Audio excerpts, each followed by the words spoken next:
Hi. Should you wear eye makeup when you get into your 70s? Well, of course you should. In fact, if you apply eye makeup, you can look prettier, healthier, and of course younger. My name is Tricia, and I'm founder and MD of Look Fabulous Forever, and we make products specifically formulated for older eyes, faces, and lips. This video is going to show you how to apply some really beautiful eye makeup so that you can bring back some contrast into your face, define your eyes better, and look really lovely. Our model for this video is Angie, and she has given me permission to tell you that she is 74, so she's a perfect model to show you eye makeup for her age group. And our makeup artist is Linda, and Linda is going to show you all the techniques that she's going to use to make Angie's eyes look fabulous. Linda's going to start with the eye primer onto Angie's eyelids.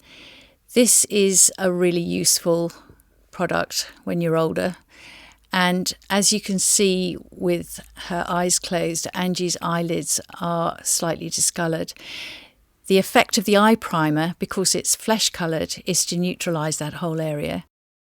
And Linda's putting it on with a brush and she's smoothing it in and allowing it to dry. Can you see how that works really well? And now onto the other eye. What's brilliant about the lid primer, it will make your eye makeup last a lot longer, as well as neutralising the colour on your eyelid. So it has this dual function really.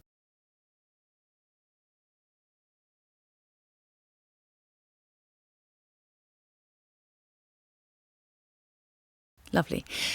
Now the next area that we're going to deal with, can you see how the corner and inner part of Angie's eyes are quite blue? The aging process makes our eyes look quite hollow, and anything that you can do to reduce the effect of that hollowness is important, and the best way to deal with it is using concealer. So our concealer is quite creamy, and you can use the same colour as the base that you have used. So on Angie we've used base 02, so we're going to use Conceal 02 now, both under her eyes and also into that inner corner. You do have to be careful with concealer as you age, because if your skin is extremely dry, then it can look quite flaky on top of the skin. One way round that is to make sure you drink lots of water, of course, but also that you exfoliate regularly, and that will get rid of any dry skin or scaly skin that you've got on the surface. It means that you're putting the makeup onto your skin and not onto the dead skin cells on top.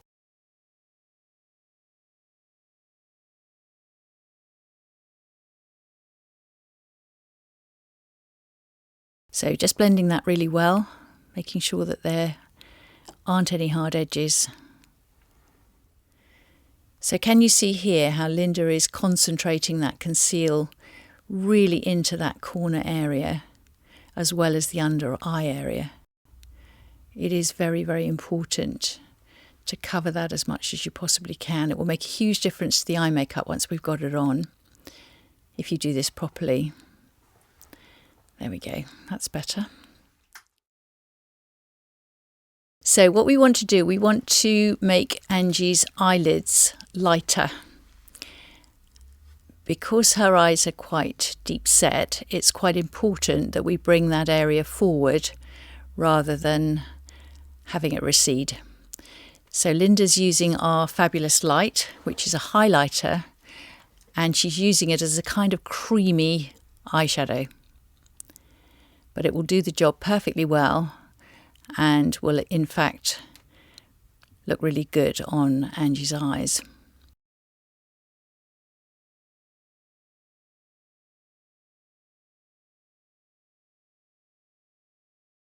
So the next product that we're going to use is the Silver Mist Lid Colour.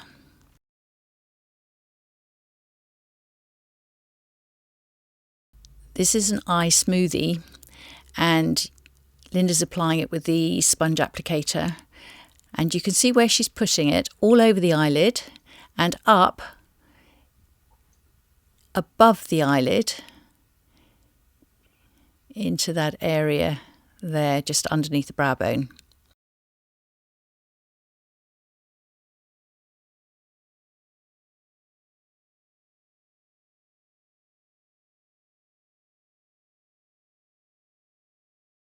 Can you see how pretty that looks?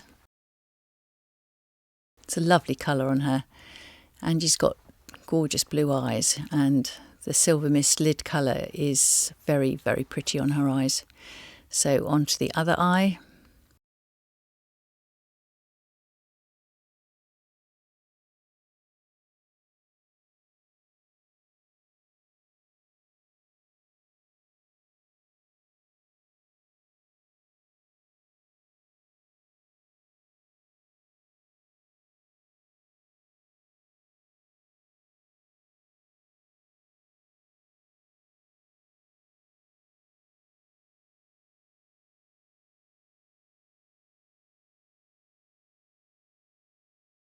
And smoothing it in with the brush. Next, Angie's eyebrows. Angie's quite lucky because she's still got some eyebrows left, and although they are a bit sparse, you can see the line of the eyebrow and where you need to put the brow shape. So using light feathery strokes, Linda's just putting the brow shape on in a natural arc of colour, following the natural line of Angie's eyebrows. And as you can see, using a brush just to make sure that it's going in and blending well. We have brush number 6, which does this perfectly. And you can hear Linda shaking it up, the brow shape, to ensure that it's as it should be when you put it on. And you can see the effect of this extremely fine, delicate brush. And you're almost like you're recreating the effect of individual hair. It's very clever and it works beautifully, just to give that definition back to your eyebrows.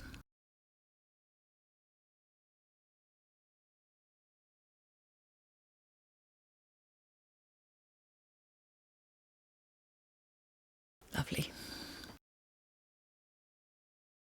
So now a small amount of taupe eye shade,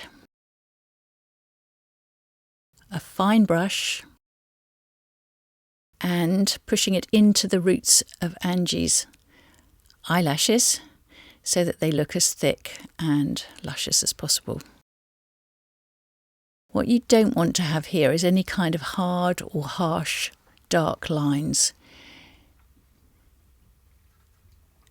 As we get older, everything starts to fade. The definition in our eyes, faces, lips becomes less strong. And what you're doing when you apply makeup is you're putting some of that definition back. And that's what we're doing here. Putting more definition into that area around the eyelashes. We've defined the brows better. And we put a small amount of subtle colour onto the eyelids to enhance the colour of Angie's eyes. So what Linda's doing now, she's using the same colour. And this is Taupe Shade. And using the same brush. And adding a small amount to that outer corner. Whisking off any fine particles that have dropped on the cheekbones.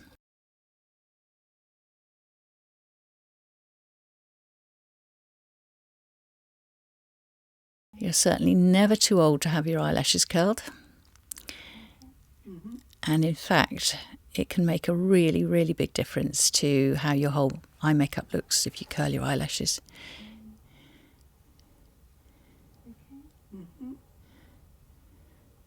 So you can see the effect and also how to do it. Simple, quick, easy, and enormously effective.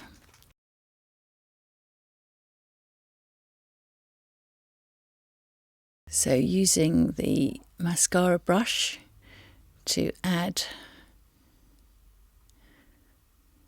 mascara to the bottom lashes.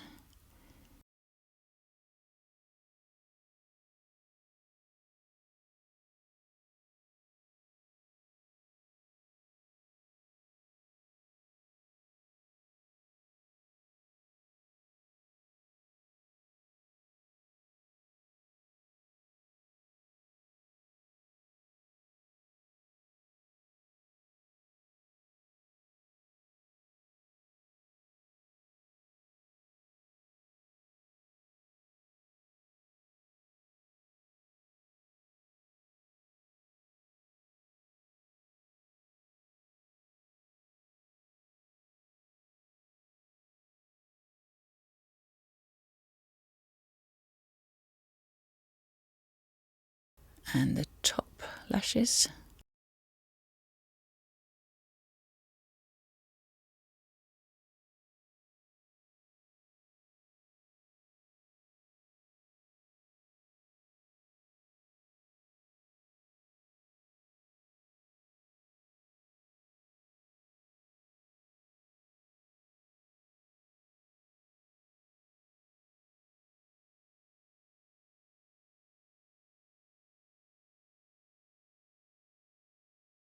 So we finished with the eye makeup now, and we're just going to add a little touch of peach cream blush onto Angie's cheeks. This is cream to powder formulation, which means that it goes on as a nice creamy texture. It's easy to apply. You can control the amount that you put on, and if you feel that you've put too much on, you can get a brush and just take the excess off. It's really quite easily done. You might want to use a brush just to blend it in if you prefer, but it really is an easy product to use and to control. It looks pretty damn gorgeous to me. And with Angie, we're just going to finish with a lipstick, which I suggest is Sweet Pea. When Linda was putting on Angie's face makeup, she applied a primer, a lip primer, which she's allowed to dry. It's quite a good idea to put it on when you put your makeup on to begin with, and so that by the time you come to do your lipstick, it's nice and dry and you're ready to just pop your lipstick on and you'll be ready to go. So using a brush, you don't have to use a brush, but it is actually better if you do, because you get a much sharper line and it generally looks prettier.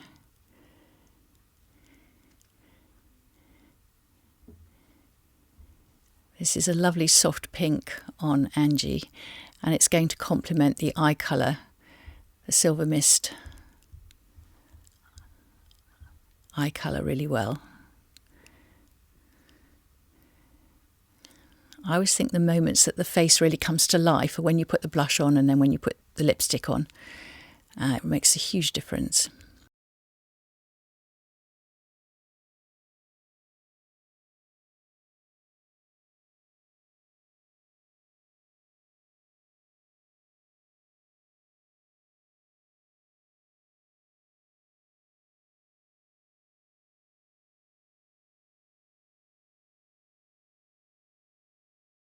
So there we go. I think you'll agree that Angie looks absolutely lovely. She's now got beautifully defined eyes and she's got that very pretty lipstick on. Looking gorgeous.